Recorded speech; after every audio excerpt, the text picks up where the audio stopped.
আমরা সজ্জিত হব ইমানের সাজে, কোথাও আপনাকে লজ্জিত হতে হবে না।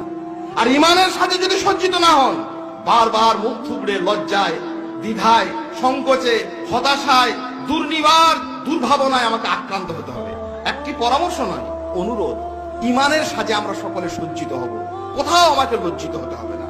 আর দ্বিতীয়ত, সকল মানুষকে আমি সন্তুষ্ট করতে যাব না, আমি আল্লাহকে সন্তুষ্ট করব। সকল মানুষকে পৃথিবীতে কেউ সন্তুষ্ট করতে পারে না। আমরা বারবার নিজের আক্ষেপ করি, ভাই এত কিছু করলাম, ও আমাকে চিনলো না। কেউ কাউকেই চেনে না। আমরা বারবার মনে করি, ভাই আমাকে ও চিনলো না। আবার মনে মনে আমরা আফসোস করি, অমুককে আমি চিনলাম না। কোনো আফসোসের জায়গা নেই, কেউ কাউকে চেনে না। সকলকে একজন চেনেন, তিনি হচ্ছেন আমার রব। আমরা তাকে বেশি বেশি করে চিনবো। আর আমি সকলকে সন্তুষ্ট করতে যাব, সকলের কাছে সান্নিধ্য পাবো, সকলের কাছে আমি বাহবা পাবো, এটি সম্ভব নয়। কারণ আমাকে অনেক দূর যেতে হবে। আর অনেক দূরে যারা যেতে চান, তাদের একটা মৌল নীতি অবলম্বন করতে হয়। যাবেই যখন অনেক দূরে, সব ঘাটেতে নামতে নেই। যে নৌকা দূর সমুদ্রের জলযান হয়ে চলেছে, ভেসে চলেছে, সব ঘাটে একবার করে দাঁড়াতে গেলে সে পৌঁছতে পারবে না। যাবেই যখন অনেক দূরে, সব ঘাটেতে নামতে নেই। দূর পাল্লার ট্রেনের নিয়ম, সব স্টেশনে থামতে নেই। যে ট্রেন অনেক দূর যায়, সে ট্রেন সব স্টেশনে থামে না। অনেক রকমের বাধা আছে, বিপত্তি আছে, অনেক রকমের কোলাহল আছে, আবর্জনা আছে। অনেককে সন্তুষ্ট করে আমি মনে করতে পারি হয়তো আমার কি সফলতা আসবে, কিছু নয়। আল্লাহ সন্তুষ্ট হলে সব সন্তুষ্ট হবে, আল্লাহ অসন্তুষ্ট হলে সব বরবাদ হয়ে যাবে। আমরা এত কিছু চিনলাম পৃথিবীতে, এত কিছু চিনলাম, আমরা আল্লাহকে চিনলাম না।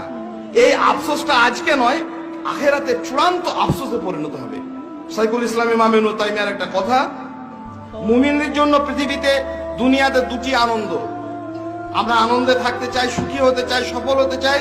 মুমিনদের দুটি সফলতার আনন্দ, একটা হচ্ছে পৃথিবীতে যে আল্লাহকে চিনলো, আর আখিরাতে যে আল্লাহকে দেখলো। এত কিছু চেনা হলো, আল্লাহকে চিনবো কি করে? কে চেনাবে? ইলম চেনাবে, আলেম চেনাবে। কত কিছু না চেনালাম ছেলেকে, চিড়িয়াখানার বাঘ চেনালাম, সিংহ চেনালাম। মিউজিয়ামে নিয়ে গিয়ে ছেলেদেরকে আজকে মা বাপ কি করলো, বলে এটা 300 বছরের তিমি মাছের কঙ্কাল চেনালো। কোয়েস্ট মলে গিয়ে কোন কাপড়ের কত দাম তাই চেনালো। ইন্নালিল্লাহ, রব চেনালেন না। আর রব চিনবো কি করে? আমরা ইলম চেনালাম না, আলেম চেনালাম না, আলেমদের সঙ্গে দুর্ব্যবহার করে গেলাম।